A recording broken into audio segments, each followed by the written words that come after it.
নমস্কার বন্ধুরা, গপ্পগাথায় তোমাদের সকলকে জানাই স্বাগতম। আমার এই চ্যানেলে থাকবে নানা স্বাদের গল্প এবং কবিতা। সেই সমস্ত শুনে যদি তোমাদের ভালো লাগে অবশ্যই একটা লাইক করো এবং মতামত পাঠিও, যেটা আমার কাছে অত্যন্ত দামি। আর এই সমস্ত ভিডিওর নোটিফিকেশন পাওয়ার জন্য অবশ্যই চ্যানেলটিকে সাবস্ক্রাইব করে পাশে থাকা বেল আইকনটি প্রেস করে দিও। তাহলে চলো শুরু করা যাক আজকের গল্প। শুরু করছি ডক্টর নিহার রঞ্জন গুপ্তের লেখা রহস্য গল্প শঙ্খচূড়।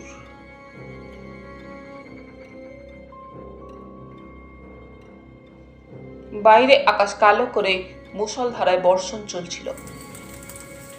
ঘণ্টা দুই আগে বর্ষণ শুরু হয়েছিল, এখনো তার বিরামের কোনো চিহ্নমাত্রও নেই। যেন থেকে থেকে বিদ্যুতের চাবুক যেন কালো বর্ষণ মুখর আকাশটাকে চিরে দিয়ে যাচ্ছিল, তার সঙ্গে বজ্রপাতের শব্দ। কিরিটির গৃহে আটকে পড়েছিলাম। গৃহে যে আজ আর ফেরা হবে না জানতাম, তাই আরাম করে ডিভানটার ওপর গা এলিয়ে সর্বাঙ্গ শিথিল করে দিয়েছিলাম। কৃষ্ণা খিচুড়ি ও ভাজাভুজির ব্যবস্থা করেছে জানি। কৃষ্ণা একটা পিক্টোরিয়াল ম্যাগাজিনের পাতা উল্টাচ্ছিল কিরিটির পাশে বসে। কিরিটির মুখে পাইপ, সামনে হুইস্কির গ্লাস। হঠাৎ কৃষ্ণা বলল, যেভাবে সরকার পিছু লেগেছে, দেশ ড্রাই হয়ে গেলে তোমার কি অবস্থা হবে ভাবছি।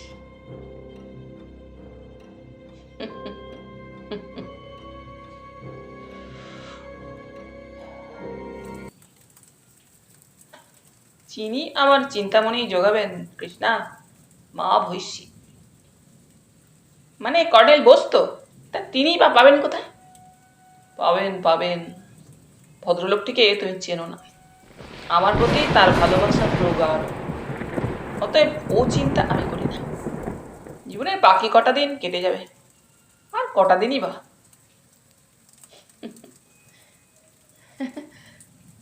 কৃষ্ণা মৃদু হাসল। কিউটি,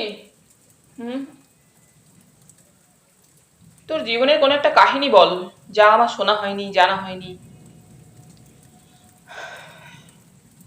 জানিস সুব্রত, এই প্রচন্ড বর্ষণমুখর রাতে একজনের কথা খুব মনে পড়ছে। মানে হঠাৎই মনে পড়ে গেল। আমার সত্য সন্ধানের জীবনে দুই একটি ছাড়া অমন একটি মানুষ চোখে পড়েনি। জীবনে এই সুদীর্ঘ সত্য সন্ধানের জীবনে বোধহয় তিনজনের সাক্ষাৎ পেয়েছি। তাদের কথা যতদিন বেঁচে থাকবো ভুলবো না। এক কালো ভ্রমর, আমাদের ডক্টর সান্যাল। দুই পাল সিং। আর তিন হচ্ছে কে? সুলতান আহমদ, যাতে পাঠান। শুনেছিলাম পেশোয়ারে এক গরিব চাষির ঘরে ও জন্মেছিল। 13 বছর বয়সে ঘরে তুলে রাখা তার ডাকাত বাপের রাইফেলটা দিয়ে তার কাকাকে খুন করে ল্যান্ডি কোটালে পালিয়ে যায়। বলিস কি? হ্যাঁ, সেই যে হাতে রাইফেল তুলে নিয়েছিল, সেই রাইফেল তার হাত থেকে নামেনি। এনকাউন্টারে মিলিটারির মেশিন গানের গুলি থেকে লোকটা তক্ষশিলার লুপ্ত নগরী স্তূপের মধ্যে আত্মগোপন করে তার প্রিয়ার মৃতদেহটা কাঁধে করে। ঘণ্টাখানেক ধরে গুলি বিনিময়ের পর তার গুলিবিদ্ধ মৃতদেহটা যখন পুলিশ আবিষ্কার করে, তখনও তার হাতের মধ্যে ধরা ছিল তার রাইফেলটা, আর পাশে পড়েছিল তার দিন 5 আগে তারই হাতে গুলিতে মৃতা প্রিয়ার পচা লাশটা। কৃষ্ণা বললে, সে তো অনেকদিন আগের কথা। তা ঠিক, সেটা ব্রিটিশ আমল এবং সবে দ্বিতীয় মহাযুদ্ধ তখন শুরু হয়েছে। থাকি তখনও বাণীভবন মেসে। আর ঘটনাটা ঘটেছিল 1941 সনের গোড়ায়, আজকের পাকিস্তানের ক্যাপিটাল ইসলামাবাদে, অর্থাৎ তখনকার রাওয়ালপিন্ডিতে। গল্পটা শোনার জন্য আমি আর কৃষ্ণা বলাই বাহুল্য দুজনেই উদ্গ্রীব হয়ে উঠলাম। সুব্রত, তোর সিআইডি ইন্সপেক্টর সলিল সেনের নামটা নিশ্চয়ই মনে আছে? হ্যাঁ, মনে আছে বই কি। তার এক কাকা প্রসূন সেন মশাই তখন পাঞ্জাব পুলিশের একজন এসপি। কাকামশাইয়ের এক চিঠি পেয়ে আমি আর সলিল রাওয়ালপিন্ডি যাই। কিছুদিন আগে কাকামশাই ছুটিতে কলকাতায় এসেছিলেন। তখনই আমার কথা গল্প করেছিল সলিল তার কাছে। সলিল যখন আমার মেসে এসে তার কাকামশাইয়ের চিঠি দেখিয়ে রাওয়ালপিন্ডিতে যাবার আমন্ত্রণ জানালো, একটু অবাকই হয়েছিলাম, কারণ তার নামও কখনো শুনিনি, দেখা তো দূরে থাক। বললাম, কি ব্যাপার রে, তার সঙ্গে তো আমার কোনো পরিচয়ই নেই। সলিল বললে, পরিচয় আছে মানে? মানে তিনি আমার মুখ থেকে তোর কথা শুনেছেন। আমার কথা? হ্যাঁ। তা আমার আবার কি কথা তাকে দিয়ে বলেছিলি? তোর প্রখর বুদ্ধি ও বিচার বিশ্লেষণের কথা শুনে তিনি বলেছিলেন। কি বলেছিলেন? ছেলেটি পুলিশ লাইনে চাকরি নেবে তো বল। তা তুই কি বললি? বললাম, না, কোনোদিনই তা নেবে না, স্বাধীনভাবে সে ডিটেকশন করতে চায়। তা তো বুঝলাম, কিন্তু আমাকে তার কি প্রয়োজন হলো? নিশ্চয়ই প্রয়োজন হয়েছে, নাচিত এত করে তোর কথা লিখবেন কেন? কবে যাবি বল? যেতে আর আপত্তি কি, একটা নতুন দেশ দেখা হয়ে যাবে। তবে বর্তমানে একটা কোকেনের চোরা কারবারিকে নিয়ে ব্যস্ত আছি। পেশোয়ার থেকে বর্মা পর্যন্ত তার চোরাই কারবার। ডিআইজির বিশেষ অনুরোধ। চল না বাবা, তেমন প্রয়োজন বুঝলে না হয় চলে আসিস, না করিস না। আমি টিকিট কাটতে যাচ্ছি ফ্রন্টিয়ার মেলে। বেশ। সলিল চলে গেল। সলিল তখনও পুলিশের চাকরিতে ঢোকেনি, অন্য কি একটা কাজ করছিল, বোধহয় কোনো সংবাদপত্রের অফিসে। কিরেটের হাতে পাইপটা নিভে গিয়েছিল। নতুন করে তামাক ভরে আবার সে পাইপে অগ্নিসংযোগ করল। বাইরে অঝোর ধারায় বৃষ্টি তখনও ঝরছে। ডিসেম্বরের এক শীতের সন্ধ্যায় গিয়ে পিন্টি স্টেশনে দুজনে অবতরণ করলাম। মনেই ছিল কাকামশাই প্রসূন সেনের বাংলো। একটা টাঙ্গা করে দুজনে বাংলোর সামনে নামলাম। কাকা ছিলেন না, কিন্তু কাকিমা ছিলেন। কাকার দুই ছেলে কনভেন্ট থেকে পড়াশোনা করে। বাড়িতে তাই কাকা কাকিমা ও ভৃত্য বেয়ারার দল। হ্যাঁ কাকিমা, এই আমার বন্ধু কিরিটি রায়। কিন্তু কি ব্যাপার বলো তো কাকিমা?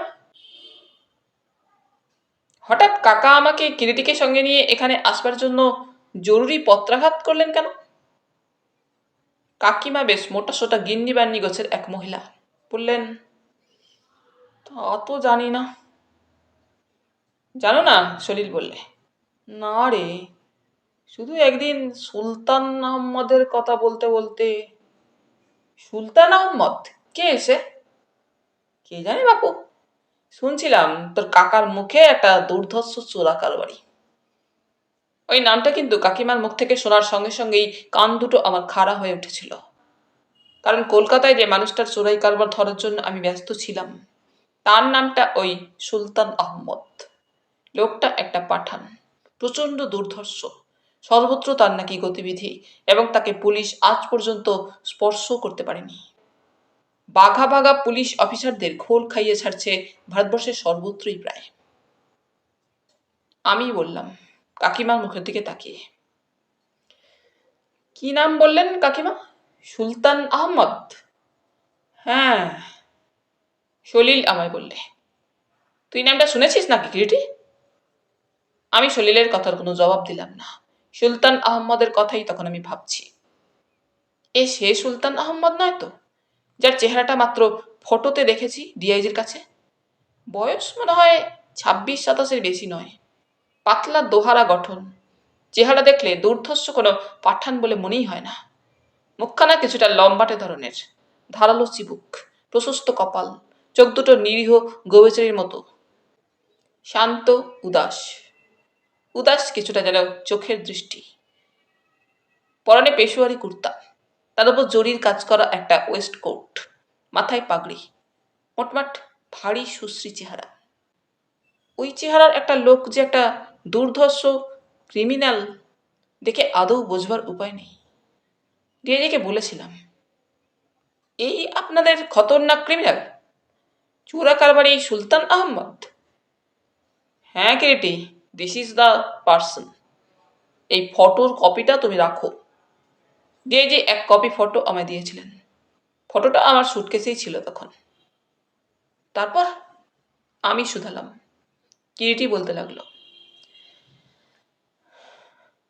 রাত্রি 10:30 নাগাদ কাকামশাই এলেন। আমাদের আহার পর্ব আগেই চুকে গিয়েছিল। ঘরের ফায়ারপ্লেসের সামনে দুজনে বসে গল্প করছিলাম। কাকামশাই আহারাদির পর আমাদের ঘরে এসে ঢুকলেন।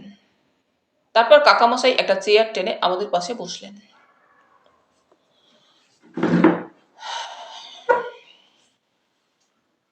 সলিল আমার পরিচয় দিল। কাকামশাই আমার এই মুখের দিকে তাকিয়েছিলেন। তুমি কিরিটি রায়? হ্যাঁ, কাকামশাই তখন বললেন। আমার মনে হচ্ছে তুমি আমায় বোধহয় সাহায্য করতে পারবে।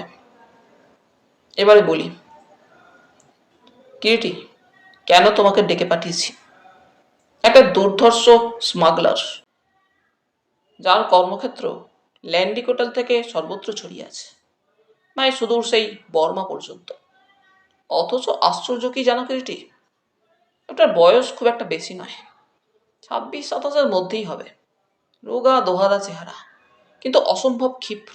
আর আর কি, রাইফেল চালানোর ব্যাপারে সে বোধ করি গান্ডীবধারী তৃতীয় পাণ্ডব অর্জুনের সমকক্ষ। আর কেবল রাইফেলই বা বলি কেন, তার হাতে পিস্তল ও ছোড়াও সমান চলে তার শত্রুকে লক্ষ্য করে। ঘোড়ায় চড়ায়, মোটর বাইক ও গাড়ি ড্রাইভ করতে সে সমান দক্ষ। আমি তখন বললাম, কাকাবাবু, লোকটার চোরা কারবার ও গতিবিধির কথা আমি অনেকটা জানি। জানো? জানি। কি করে জানলে? কলকাতার স্পেশাল ব্রাঞ্চের এক বড় অফিসারের মুখে, আর তার ফটোও দেখেছি। তবে তো দেখছি সেই ক্রিমিনালটা সম্পর্কে তুমি অনেক কিছুই জানো কিরিটি। অনেক কিছু নয়, তবে কিছু কিছু জানি, আর তাই থেকেই একটা প্রশ্ন আমার মনে জেগেছে। কি প্রশ্ন? লোকটা বেশিরভাগ সময় কোথায় থাকে? এই রাউলপিন্ডি শহরেই। যতদূর জানতে পেরেছি এখানেই। হ্যাঁ, তবে ঠিক কোথায় থাকে জানতে পারিনি, অনেক চেষ্টা করেও। আচ্ছা, আর একটা কথা কাকাবাবু। কি বলতো? লোকটা কি বিবাহিত শুনেছেন? ইয়েস, দ্যাট রিমাইন্ডস মি, একটা কথা। কি? ওর স্ত্রীর নাম শুনেছি রৌশন। রৌশন? হ্যাঁ, মেয়েটা শুনেছি কাশ্মীরি, অসাধারণ সুন্দরী, বয়সও খুব বেশি নয়, 16-17 হবে। আচ্ছা কাকাবাবু, লোকটা যে এই শহরেই থাকে বেশিরভাগ সময়, সেটা অনুমান করলেন কি করে আপনারা? প্রশ্ন করলাম তখন আমি। সর্বত্র লোকটার সুলুক সন্ধানের জন্য অনেকদিন ধরেই গুপ্তচর লাগানো হয়েছে। সেই গুপ্তচরদের মধ্যে গত 1 বছরে 4 জনের মৃত্যু ঘটেছে এই শহরের মধ্যেই। মৃত্যু ঘটেছে? হ্যাঁ, প্রত্যেকেরই বুকে রাইফেলের গুলির ক্ষতচিহ্ন, এবং প্রত্যেকেরই বুকের বাঁ দিকে গুলি লেগেছে। পোস্টমর্টেমে একটা ব্যাপার জানা গিয়েছে, প্রত্যেকেরই হার্টে হৃৎপিণ্ডে সোজা গিয়ে গুলি প্রবেশ করেছে, যার ফলে সঙ্গে সঙ্গে মৃত্যু ঘটেছে। তাই বলতে গেলে প্রতিটি গুলি হার্টের রাইট ভেন্ট্রিকলকে গিয়ে বিদ্ধ করেছে। আশ্চর্য। হ্যাঁ কিরিটি, কাকামশাই বললেন। আশ্চর্য লোকটার হাতের নিশানা। আমি বললাম, শুধু তাই নয় কাকাবাবু, ওই ব্যাপারটা থেকে আরও একটা জিনিস প্রমাণিত হচ্ছে। কিরকম? কাকামশাই প্রশ্ন করলেন। প্রতিটি হত্যায় যে একই হাতের কাজ, সেটাও বোধহয় সে পুলিশকে জানিয়ে দিয়েছে, যার পশ্চাতে রয়েছে তার একটি সাবধান বাণী। আমার পিছনে লাগলে সেই পরিণতি হবে সকলের। আর আপনি ঠিকই বলেছেন কাকাবাবু, আমি বললাম। সে হয়তো বেশিরভাগ সময় এই শহরের মধ্যেই থাকে, এবং তা না হলেও হয়তো। কি বলতো? প্রশ্ন করলেন কাকামশাই। বলছিলাম হয়তো তার কোনো নিকট আত্মীয় এই শহরেই কোথাও না কোথাও থাকে, যার কাছে সুলতান আহমদ নিয়মিত যাওয়া আসা করে। তো তোমার অনুমান হয়তো ঠিকই কিরিটি। আচ্ছা, শেষ হত্যাকাণ্ডটি কবে সংঘটিত হয়? আমি এবারে প্রশ্ন করলাম। মাত্র মাসখানেক আগে। হুম, আমি বললাম, তাহলে এও প্রমাণিত হচ্ছে অন্তত মাসখানেক আগে সে এখানেই ছিল। ওই চারটি মৃত্যু যে একই লোকের হাতে ঘটেছে কিরিটি, তার আরও একটা প্রমাণ বোধহয়, অন্তত পুলিশের ধারণা। কি বলেন তো? সবুজ রেশমি রুমাল। সবুজ রেশমি রুমাল? প্রশ্ন করলাম আমি। হ্যাঁ, প্রত্যেকের, মানে ওই গুলিবিদ্ধ চার মৃত ব্যক্তিরই গলদেশে একটি করে সবুজ বর্ণের রেশমি রুমাল পেঁচানো ছিল। গলায় প্রত্যেকেরই সবুজ রঙের রেশমি রুমাল পেঁচানো ছিল বলছেন? হ্যাঁ। আচ্ছা কাকাবাবু, ওই যে রৌশন নামে কাশ্মীরি মেয়েটির কথা বললেন, পরমা সুন্দরী, ওর কথা জানলেন কি করে? কেউ কি আপনাদের মধ্যে কখনো দেখেছে তাকে? এবং সে যে ওই সুলতান আহমদের স্ত্রী, সে ধরনের ইঙ্গিত বা সংবাদ কোথা থেকে কিভাবে পেলেন? শেষ যে গুপ্তচরটির মৃত্যু হয় মাসখানেক আগে, তার নাম পীর মোহাম্মদ। যাতে লোকটা পাঠান ছিল, পেশোয়ারে বাড়ি। বয়স 26-27 মতো ছিল। লোকটা যেমন তাগড়াই চেহারার, তেমনি দেখতে লম্বা চওড়া। সেদিন মাস 4 আগে আপনা থেকেই এখানে আমার দপ্তরে আসে। তারপর বললে, সাহেব আমাকে একটা কাজ দাও। বললাম, কি কাজ দেব? তোমাদের পুলিশ ডিপার্টমেন্টে। বাড়ি কোথায়? পেশোয়ারে। গুপ্তচর বিভাগের কাজ করবে? কি করতে হবে? পুলিশের প্রয়োজনীয় খবরাখবর সংগ্রহ করে আনতে হবে। কি ধরনের প্রয়োজনীয় খবর সাহেব? ধরো কোনো চোর ডাকাতের সংবাদ, কোনো লুঠেরার, কোনো স্মাগলারের খবর। আমার কথায় কাকাবাবু বললেন। হঠাৎ চোখ দুটো চিকচিক করে উঠল। সে বললে, আমি চেষ্টা করলে সাহেব একজনের সংবাদ এনে দিতে পারি। কার সংবাদ? কাকা মশাই প্রশ্ন করলেন। ভীষণ খতরনাক আদমি সে, ইবলিসের বাচ্চা। কে বলতো? কে এমন লোক? সুলতান আহমদের নাম শুনেছেন? কাকামশাই চমকে উঠলেন মনে মনে, কিন্তু মুখে সেটা আদৌ প্রকাশ করলেন না। কেবল একটু প্রচ্ছন্ন কৌতুকের সঙ্গে বললেন, তুমি তাকে চেনো নাকি? জি সাব, চেনো তাকে? জি। কাকামশাইয়ের একবার মনে হয়েছিল লোকটা সুলতান আহমদেরই চর নয় তো, পুলিশকে ফাঁসাবার জন্য পাঠিয়েছে। তবু বললেন, কি করে চিনলে তাকে? ও বাত মাত পুছিয়ে সাব, আমি তাকে চিনি। সে আমার জীবনটা একদম বরবাদ করে দিয়েছে। আমার জীবনের সবচেয়ে বড় দুশ্মন। কি করেছে সে তোমার? আমার রৌশনকে ছিনিয়ে নিয়ে গিয়েছে আমার বুক থেকে। রৌশন? আমার জরু। কবে ছিনিয়ে নিয়ে গেল? প্রায় 1 সাল হয়ে গেল। সেই থেকে সেই দুশ্মনটাকে আমি সর্বত্র খুঁজে বেড়াচ্ছি। একবার যদি তার পাত্তা পাই তো তার কলিজাটা আমি 2 টুকরো করে ফেলবো। পাবে তার পাত্তা? আমাকে পেতেই হবে। দেখবেন সাহেব আমার রৌশনের তসবির। বলে লোকটা তার মলিন কুর্তার পকেট থেকে সযত্নে কাগজে মোড়া একটা ফটো বের করলো। দেখলাম অপরূপ সুন্দরী এক যুবতী। এই রৌশন? হ্যাঁ, এই এই আমার জরু। কাশ্মীর থেকে ওকে এনেছিলাম। এক হাউস বোটের মালিকের মেয়ে, শিকারা চালাতো। চুরি করে? হ্যাঁ সাহেব, চুরি করেই। তবে রৌশন আমাকে ভালোবেসেছিল, নচেত কি পারতাম তাকে আনতে? পেয়েছো তার কোনো রকম সন্ধান পীর মোহাম্মদ? সে সংবাদ যা পেয়েছি, দেদা ইসমাইল খান থেকে সুলতান আহমদ তাকে এখানেই, এই শহরেই এনে কোথাও রেখেছে। সাহেব আমি তো একা, তার হাত থেকে রৌশনকে ছিনিয়ে আনতে পারবো না, তাই। পুলিশের সাহায্য চাও? কেবল তাই না সাহেব, পুলিশের চাকরিতে ঢুকলে আমার অনেক সুবিধা হবে। ঠিক আছে, আমাকে একটু ভেবে দেখতে দাও। 2-4 রোজ পরে এসো। পীর মোহাম্মদ সেলাম জানিয়ে চলে গেল। কাকামশাই একটু থেমে আবার বলতে লাগলেন, পরের দিনই ডিআইজি মিস্টার রবার্টসনের সঙ্গে দেখা করে সব কথা বললাম।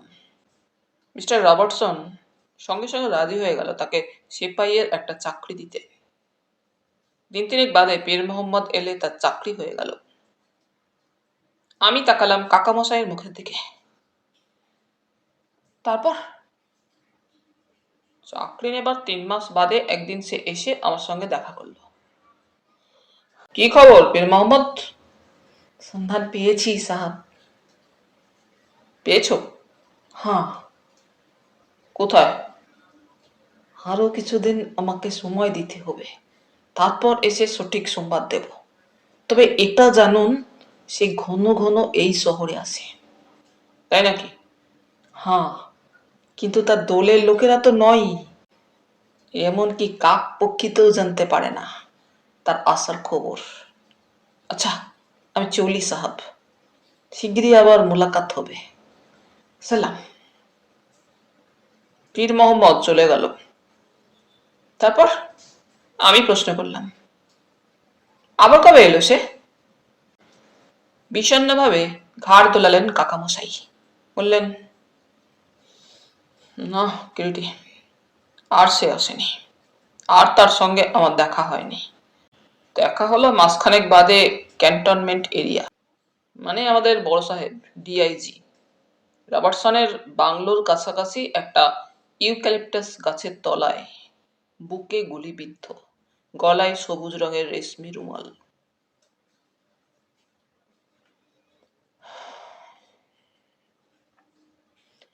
আমি বললাম সব শুনে।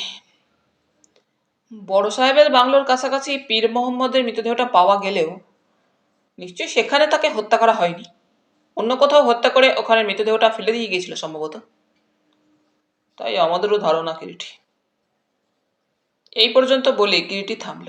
আমি বললাম, তারপর? কিরিটি বললে, রাত 12টা বাজে, পেট চোঁচো করছে। সকলে আবার খাবার জন্য উঠে পড়লাম।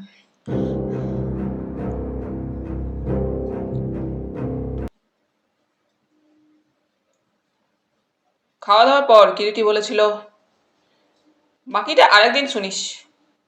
কিন্তু আমি আর কৃষ্ণা সম্মত হলাম না। কাজেই আহারের পর 3 জন এসে আবার বাইরের ঘরে বসলাম। বৃষ্টি তখন কিছুটা কমের দিকে। জানালা পথে চেয়ে দেখি বাড়ির সামনে প্রায় 1 হাঁটু জল। বুঝলাম কলকাতা শহর ভাসছে। কিরিটি আবার তার অসমাপ্ত কাহিনী শুরু করল।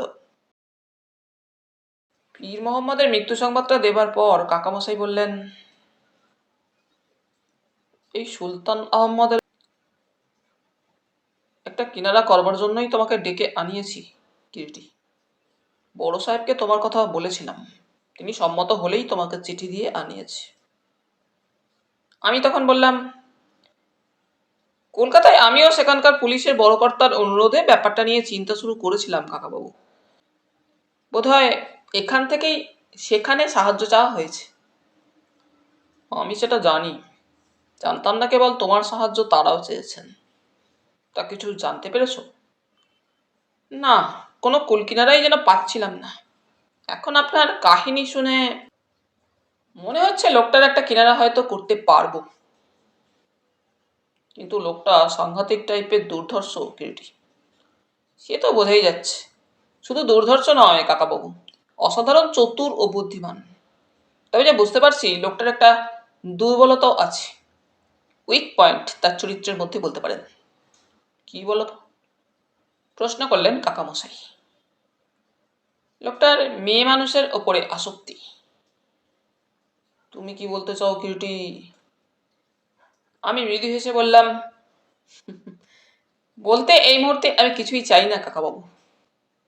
তাছাড়া it is too early to say anything. বেশ বেশ, তা এখন তুমি?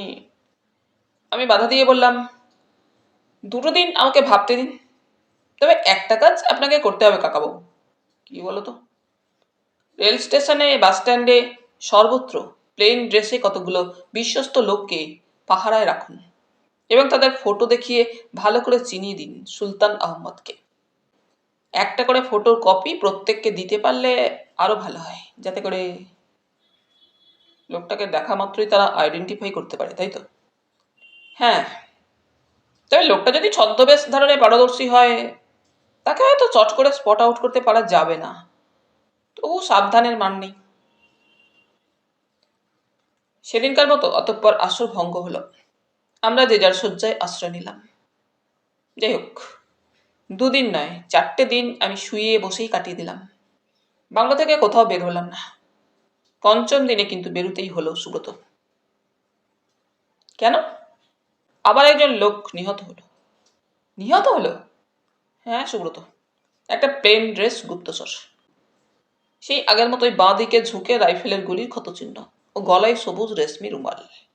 খবরটা কাকাবাবুর মুখে শুনেই আমি তার সঙ্গে অকুস্থানে গেলাম। যেসব লোককে স্টেশনে ও বাস স্ট্যান্ডে মোতায়েন করা হয়েছিল কয়েকদিন আগে, তাদেরই একজন। লোকটার নাম শফিউল্লাহ, একজন পাঞ্জাবি। বয়স অনুমান 34 কি 35। রোগা পাতলা চেহারা। গত 5 বছর ধরে পুলিশের গোয়েন্দা বিভাগে চাকরি করছিল। লোকটা ছিল যেমন বিশ্বাসী তেমনই বুদ্ধিমান ও কর্মক্ষম। কিরিটি বলতে লাগলো, আবার একটু থেমে। ঘটনাটা ঘটেছিল পুরাতন শহরের মধ্যে, মল থেকে অনেকটা দূরে। বাড়িগুলো সেখানে খুব ঘিঞ্জি নয়। দেখলাম একটা সাদা রঙের দোতলা বাড়ির হাত 15 দূরে রাস্তার উপরে মৃতদেহটা পড়ে আছে। পুলিশ মৃতদেহটা নিয়ে ব্যস্ত ছিল। কিছু দূরে আসল কৌতূহলী মানুষ ভিড় করেছে, কিন্তু পুলিশের ভয়ে সামনে আসতে পারছে না। সকলের চোখে মুখেই একটা ভীতি যেন স্পষ্ট। আমি একবার মাত্র মৃতদেহের দিকে তাকিয়ে জায়গাটার আশপাশ নজর দিলাম। কাঁচা ধুলোর সড়ক, কংক্রিট রাস্তা নয়। কিছু বাড়ি আছে বটে ওই তল্লাটে, কিন্তু এই সাদা রঙের দোতলা বাড়িটা যেন কিছুটা স্বতন্ত্র অন্যান্য বাড়িগুলো থেকে। ধর গেটও পার হলেই খানিকটা বাগানের মতো চোখে পড়ে। নানা ধরনের গাছগাছালি আছে সেখানে। আমি কাকাবাবুকে প্রশ্ন করলাম, ওই সাদা বাড়িটা কার কাকাবাবু? ওটা জোহরা বাইজির বাড়ি। বাইজির বাড়ি? হ্যাঁ, খুব নাম করা গাইয়ে, গজল গায়ে অতি অপূর্ব। বাইজির সঙ্গে একটু আলাপ করা যায় না কাকাবাবু? কেন যাবে না?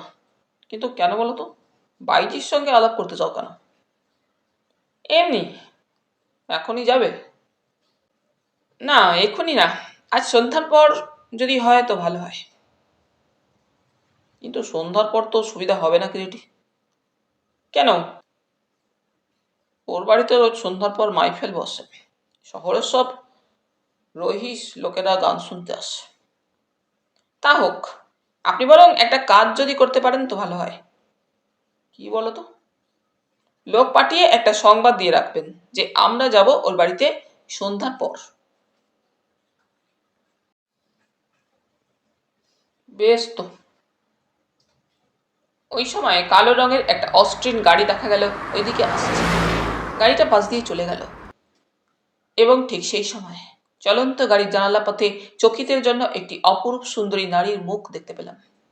কাকামশাই বললেন, ওই তো জোহরা চলে গেল। ওই জোহরা? হ্যাঁ। বয়স তো ওর খুব বেশি বলে মনে হলো না। না, 20-21 হবে। ওর মা যদ্দনবাই ছিল এ শহরের নামকরা বাইজি, তারই মেয়ে। আগে ও সকলের সামনে বেরোতো না, গানও শোনাতো না। বছর 2 হলো ওর মা মারা যাবার পর থেকে ও ব্যবসা শুরু করেছে। গায়ে কেমন? কাকামশাই আমার প্রশ্নে মৃদু হাসলেন। বললেন, গান মোটামুটি গায়, তবে শুনি ওর গানের চাইতে সকলের কাছে ওর রূপের আকর্ষণটাই নাকি বেশি। তাই বুঝি? হ্যাঁ, তাই ভিড়ও হয় খুব আসরে। সত্যিই দেখবার মতো চেহারা বটে মেয়েটির। কাকাবাবু আর চোখে একবার তাকালেন, কিন্তু আমি ব্যাপারটা গায়েই মাখলাম না। বললাম, আমি তাহলে চলি। যাবে? হ্যাঁ। আর কিছু তোমার এখানে দেখবার নেই? না কাকাবাবু। বলতে গিয়ে হঠাৎ আমার দৃষ্টি আকর্ষণ করলো পথের ধারে ধুলোর ওপর কিছু ঘোড়ার খুরের এলোমেলো দাগ। বললাম, ওই দেখুন কাকাবাবু। কি বলো তো? ঘোড়ার খুরের দাগ। কাকামশাই যেন নেহাত তাচ্ছিল্যের সঙ্গে দাগগুলো একবার দেখলেন, তারপর দৃষ্টি ঘুরিয়ে নিলেন। কাকামশাইয়ের গাড়িতেই আমি ফিরে এলাম। একটু থেমে কিরিটি বললে, একটা কথা আজ অকপটে স্বীকার করতে আমার কোনো দ্বিধা নেই সুব্রত। কি কথা? সেদিন সুলতান আহমদ যদি ভুলটা না করত। ভুল? হ্যাঁ, পরে বলবো।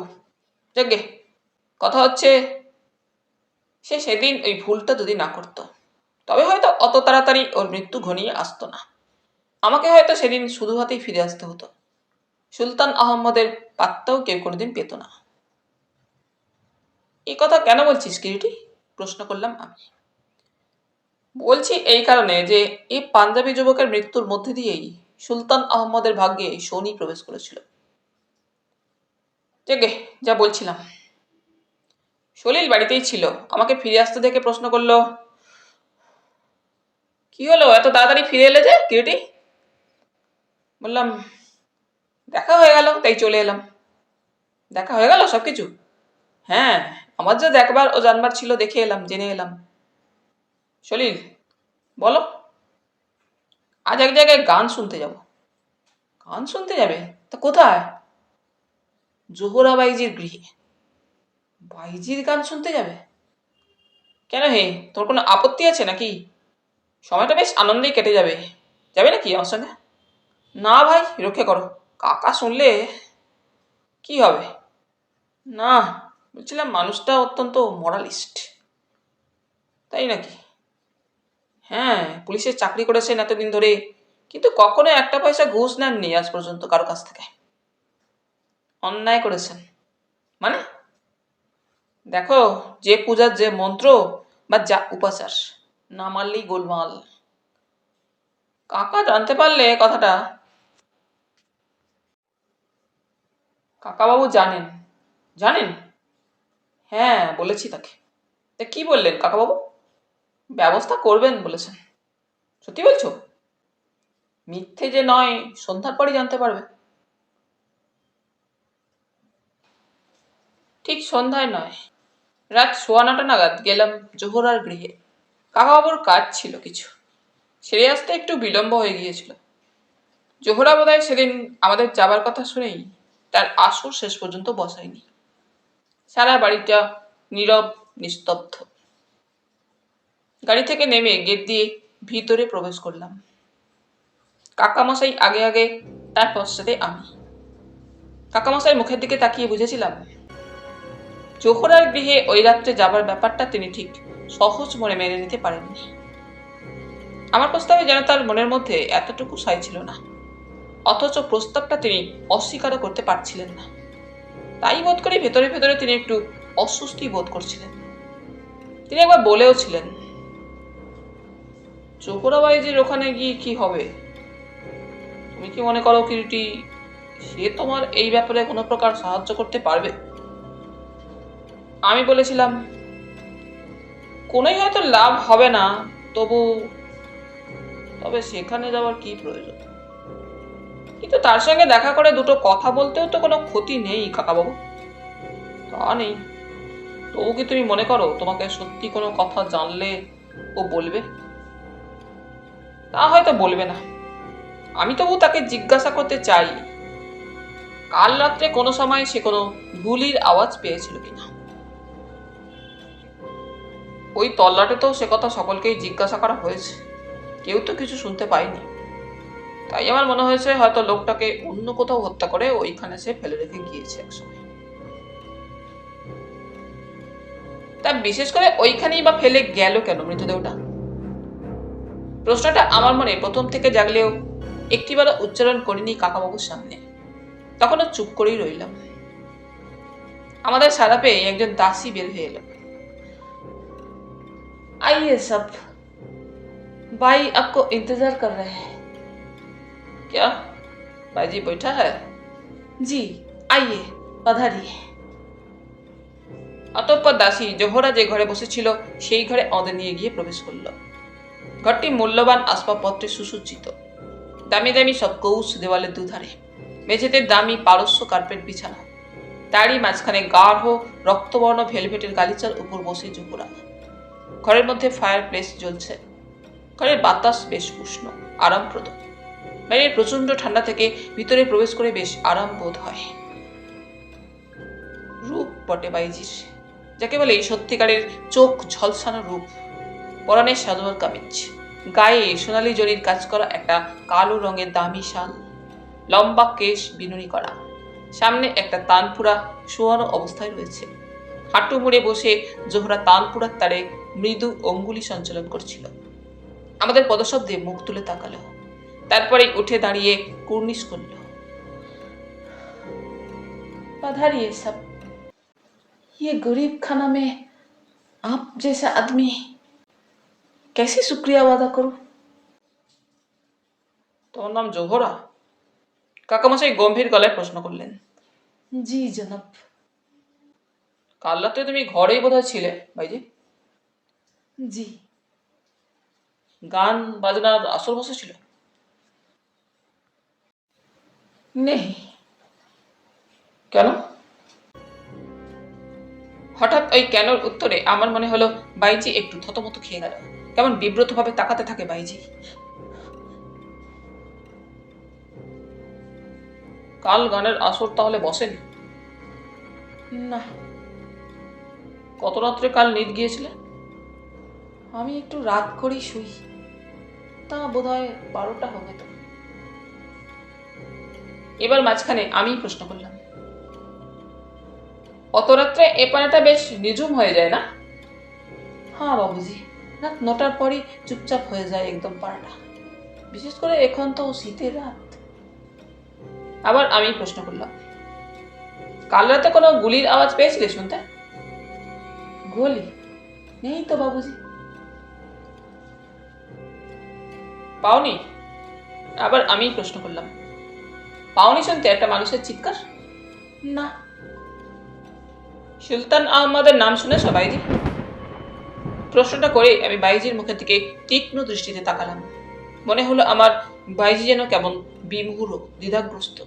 সঙ্গে সঙ্গে প্রশ্ন করলাম ওকে, কোনো চিন্তার অবকাশ মাত্র না দিয়ে।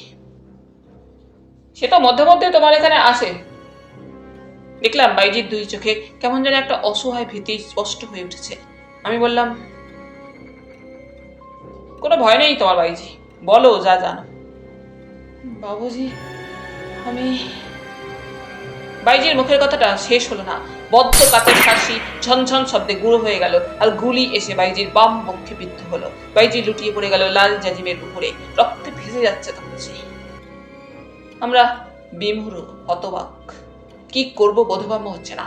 ওই সময় দ্রুত ধাবমান একটা অশ্বক্ষুরধ্বনি ক্রমে অস্পষ্ট হতে হতে মিলিয়ে গেল। বাইজির প্রাণবায়ু নির্গত হয়েছিল।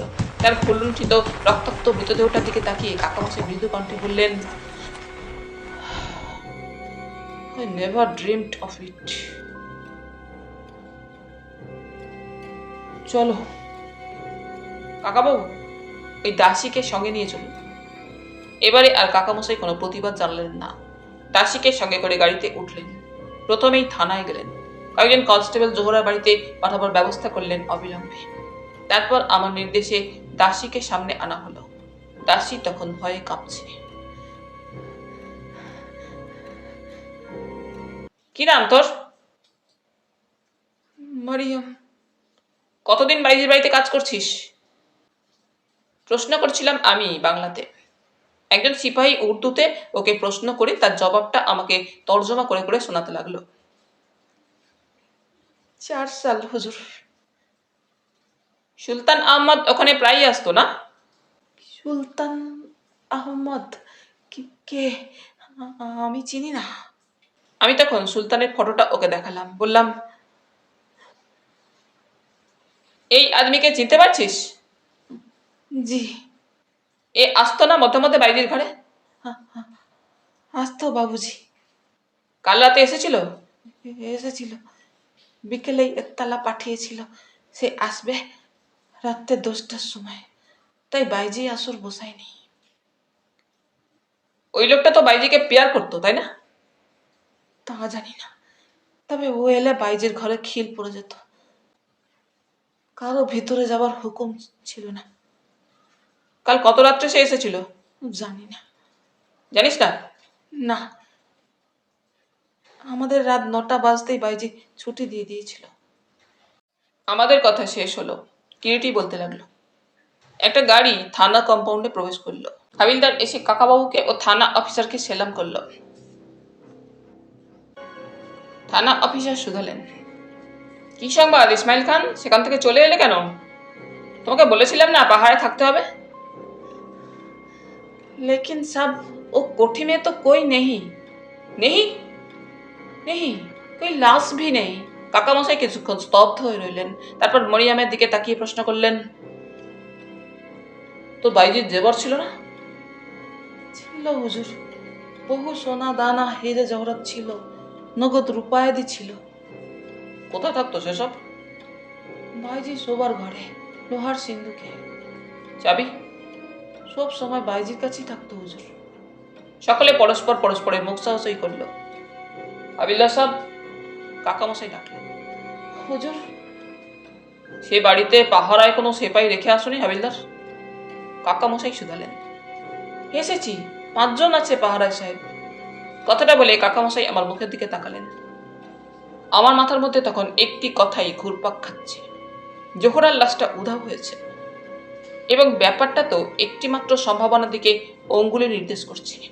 লাশটা সুনিশ্চিতভাবে সুলতান আহমদী বা তার অনুচরেরা জোহরার গৃহ থেকে তুলে নিয়ে গিয়েছে, এবং এবং শুধালাম আমি কিরিটির মুখের দিকে তাকিয়ে।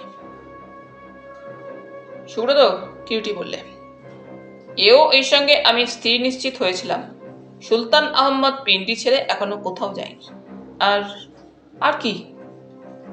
আর কিরিটি বললে, জোহরার কাছে সুলতান কেবল তার দেহের ক্ষুধা মেটাতেই আসতো না, ওখানে মধ্যে মধ্যে আসতো সে জোহরার দেহের আকর্ষণই কেবল নয়, আরো কিছু ছিল। সুলতান সম্ভবত জোহরাকে ভালোবাসত। ভালোবাসত? প্রশ্ন করলাম আমি। হ্যাঁ সুব্রত, আর অনুমান যে মিথ্যে নয় সেটা প্রমাণিত হয়ে গিয়েছিল দিন 5 মধ্যে। তার ভালোবাসার ঋণ শোধ করে গেল ওই পাঠান যুবক নিজের মৃত্যুর মধ্যে দিয়ে। তবে সেই মেয়েটি, রৌশন না কি যেন নাম? না সুব্রত, সেটা ছিল তার নিছক রৌশনার রূপ ও যৌবনটাকে ভোগ করবার একটা দুর্দমনীয় আকাঙ্ক্ষা, বলতে পারো যৌন ক্ষুধা। তা যদি না হতো, জাগে শোনো সব ঘটনা, শুনলেই বুঝতে পারবে কথাটা আমার সত্য না মিথ্যা। ইতিমধ্যে রাত্রি প্রায় শেষ হয়ে এসেছিল। ঘরের খোলা জানালা পথে রাত্রি শেষের আকাশে একটা চাপ্পা আলোর ইশারা ছড়িয়ে পড়েছিল। বৃষ্টি তখন থেমে গিয়েছিল, কিন্তু কিছু কিছু ছিন্ন এলোমেলো মেঘ ইতস্তত আকাশের গায়ে ভাসছিল। কিরিটি বললে, কাহিনী আমার শেষ হয়ে এসেছে। কৃষ্ণা, এ সময় 1 কাপ কফি হলে মন্দ হতো না। কৃষ্ণা উঠে গেল নিঃশব্দে। কফি পানের পর আবার শুরু করলো কিরিটি তার কাহিনী। আমি কাকামশাইকে বললাম, কাকাবাবু, সুলতান আহমদকে যদি ধরতে চান তো খুব চটপট কাজ করতে হবে। কি বলছো কিরিটি? কাকামশাই বলল, হ্যাঁ কাকাবাবু, এখানকার যে আকর্ষণে সে মধ্যে মধ্যে ছুটে ছুটে আসতো, সে ওই বাইজি জোহরা। জোহরা তার সব কথাই জানতো। সম্ভবত তার গতিবিধিও জোহরার অজ্ঞাত ছিল না, তাই সে দূর থেকে রাইফেলের গুলি চালিয়ে তাকে শেষ করে দিয়েছে। পাচ্ছে সে আমাদের কাছে কোনো কিছু ফাঁস করে দেয়, কিন্তু তাকে শেষ করে দিলেও তার মৃতদেহটার মায়া সে ছাড়তে পারেনি। তার প্রতি তার প্রগাঢ় প্রেম প্রলুব্ধ করেছে জোহরার মৃতদেহটা তুলে নিয়ে যেতে। কিন্তু কিন্তু কি কিরিটি? আমার মতে ওইটাই হয়েছে তার চরম ভুল। ভুল? হ্যাঁ, কারণ তার মৃত্যুবান সে আপনাদের হাতে তুলে দিয়েছে যে মুহূর্তে সে জোহরার লাশটা তার গৃহ থেকে তুলে নিয়ে গিয়েছে। ও কথা কেন বলছো কিরিটি? আমার মন বলছে ওই কথা। ভেবে দেখুন, যতই সে চতুর, শক্তিশালী, ক্ষিপ্রগতি ও দুর্ধর্ষ হোক না কেন, জোহরার লাশটাই তার হাতে হাত করা পড়াবে। প্রেমে অন্ধ হয়ে যদি সে ওই লাশটার দিকে আর ফিরে না তাকাতো, ও এমন জায়গায় চলে যেত যে আপনাদের সাধ্য ছিল না তাকে ট্রেস করা। সে আর কিছুদিন কাঁধে করে ঘুরে বেড়াতে পারবে না। কোনো নিভৃত জায়গায় লাশটা তো সে গোড় দেবেই। গোড় দেবে? দিতে তো হবেই। আপনি সর্বত্র পুলিশের ব্যবস্থা করুন। যতটা সম্ভব এই শহরের আশেপাশে, আর দেরি করবেন না। কাকামশাই সেই ব্যবস্থাই করলেন। সে রাত্রে থানা থেকে যখন ফিরে এলাম গৃহে, কিরিটি বলতে লাগলো, শীতের রাত্রি তখন প্রায় শেষ হয়ে এসেছে। ঘরে ঢুকে দেখি সলিল তখনও জেগে। আমাকে ঘরে ঢুকতে দেখে বললে, জোহরার সঙ্গে আলাপ করলি? নিজেকে বড় ক্লান্ত বোধ হচ্ছিল। আরামকেদারার উপরে জামা কাপড় ছেড়ে সোজা গিয়ে কম্বলের তলায় প্রবেশ করলাম। সলিল বললে, কি হলো? কাল হবে সলিল, বড্ড ঘুম পাচ্ছে। 2 দিন কেটে গেল, কোনো সংবাদ নেই। কাকামশাই ছটফট করছিলেন। আমি কিন্তু আদৌ ব্যস্ত হইনি, কারণ আমি জানতাম ওই শহরের আশেপাশেই কোথাও না কোথাও সুলতানের সন্ধান মিলবেই। ইতিমধ্যে আরও একটা কাজ করা হয়েছিল। শহরের সর্বত্র সুলতানের ছবি ছাপিয়ে 5,000 টাকা পুরস্কার ঘোষণা করা হয়েছিল। কেউ যদি সুলতানের সন্ধান দিতে পারে, সে 5,000 টাকা পাবে। পরামর্শটা অবশ্যই আমি কাকামশাইকে দিয়েছিলাম। তার তখন বোধহয় কিছুটা বিশ্বাস আমার উপরে জন্মেছে। ওর বড় সাহেবের, পুলিশের বড় কর্তারও বোধ করি কিছুটা আস্থা আমার উপরে জন্মেছিল। ইতিমধ্যে কাকামশাই নির্দেশ দিয়েছিলেন বাড়ি বাড়ি এক একটা এলাকা জুড়ে সার্চ করতে। যদিও আমি তাকে সে ব্যাপারে কোনো পরামর্শ দিইনি, কিন্তু আমি বাধাও দিইনি। 4র্থ দিন রাত্রে চরম ঘটনাটা ঘটল। ওই রকমের একটা কিছু যে ঘটতে পারে, একটা ক্ষীণ আশা আমার মনের মধ্যে জাগছিল। রাত্রি তখন প্রায় 11:15। আমি আর কাকাবাবু বাইরের ঘরে বসে সুলতানের ব্যাপারটাই আলোচনা করছিলাম। হঠাৎ দরজা ঠেলে একটা বোরখা পরা নারী আমাদের ঘরের মধ্যে এসে যেন হুমড়ি খেয়ে পড়ল। কে কে কে বলতে বলতে কাকামশাই উঠে দাঁড়ান। কে তুমি? ওই শয়তানটাকে আপনি ধরতে চান? কে? কার কথা বলছো? সুলতান, সেই ডাকু। জানো তুমি তার খবর? একটু আগে সে ঘোড়ার উপর ভাইজির লাশটা তুলে নিয়ে ট্যাক্সিলার দিকে গিয়েছে। ট্যাক্সিলা মানে তক্ষশিলা? ঠিক বলছো? হ্যাঁ সাহেব, সচ্চ। তুমি তুমি কে? আমি। এবারে আমি কথা বললাম। তুমি কি পীর মোহাম্মদের জরু? বাবুজি, হ্যাঁ, আমি রৌশন। সে আমার জিন্দেগি বরবাদ করে দিয়েছে। আমি সঙ্গে সঙ্গে কাকাবাবুর দিকে তাকিয়ে বললাম, কাকাবাবু আর দেরি করবেন না। এই কদিন আমার মন বলছিল এইরকমই একটা কিছু ঘটবে। আমার কথায় কাকামশাই আর দেরি করলেন না। ঘন্টা দেড়েকের মধ্যে 2টো ট্রাক ভর্তি মিলিটারি ও আর্মড পুলিশ নিয়ে আমরা ছুটলাম তক্ষশিলার পথে। চমৎকার মেটাল বাঁধানো রাস্তা। শীতের রাত হলেও আকাশ পরিষ্কার ছিল। ত্রয়োদশীর চাঁদ ছিল আকাশে। সেই চাঁদের ক্ষীণ আলোয় আমাদের 2টো ট্রাক ছুটে চলল। তক্ষশিলার ব্যাপারটা তোমরা জানো বোধহয়। এক্সক্যাভেশন করে বৌদ্ধ যুগের পুরাতন এক নগরী ও সভ্যতা আবিষ্কৃত হয়েছে। সেই লুপ্ত নগরী আজকের দিনে একটি বিশেষ দ্রষ্টব্য স্থান, একটি নির্জন জায়গা। আশেপাশে বহু দূর পর্যন্ত কোনো মানুষের বসবাস নেই। রাওয়ালপিন্ডি শহর থেকে প্রায় 35-40 মাইল দূরে জায়গাটি অবস্থিত। প্রায় তার কাছাকাছি এসে আমরা দেখতে পেলাম ধুলো উড়িয়ে এক অশ্বারোহী তীর বেগে ছুটে চলেছে। চারিদিকে ভোরের আলো ঝাপসা ঝাপসা ফুটে উঠেছে। তখন প্রচণ্ড ঠান্ডা। ট্রাক দুটোর গতি আরও বাড়িয়ে দেওয়া হলো। অগ্রগামী অশ্বারোহী সেই লুপ্ত নগরীর স্তূপের মধ্যে মিলিয়ে গেল। ট্রাক দুটো এসে ততক্ষণে থেমেছে তক্ষশিলার কিউরেটরের অফিসের সামনে। কিউরেটর তখন ছিলেন ওখানে শ্রীযুক্ত মনীন্দ্র গুপ্ত মহাশয়। ভোররাত্রে ট্রাকের শব্দ পেয়ে মিস্টার গুপ্ত এসে হাজির হলেন। কাকামশাই তার অভিযানের কথা তাকে বললেন। তখন তাঁরই পরামর্শ মতো আর্মড পুলিশ ও মিলিটারিরা জায়গাটা ঘিরে ফেলল। তারপর শুরু হলো লুকোচুরি। প্রায় ঘন্টাখানেক লুকোচুরির পর শুরু হলো দুপক্ষের গুলি বর্ষণ। মিলিটারিরা মেশিন গান এনেছিল সঙ্গে। বিশেষ একটি জায়গায় মেশিন গান বসানো হলো। তা প্রায় ঘন্টা 2 ধরে গুলি বিনিময় চলল। পুলিশের এবং মিলিটারির প্রায় 8 জন লোক মৃত ও আহত হয় সেই এনকাউন্টারে।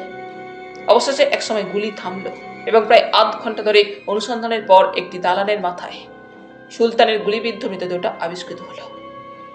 পাশে পড়ে আছে পচা জোহরার মৃতদেহটা। আমি বললাম, কাহিনী শেষ? কিউটি বললে, না, আরো একটু আছে সুব্রত। কিরকম? বছর পাঁচেক বাদে আমি আবার পিন্ডি যাই। দেখলাম জোহরার বাড়িতে তালাবদ্ধ অবস্থায় পড়ে আছে।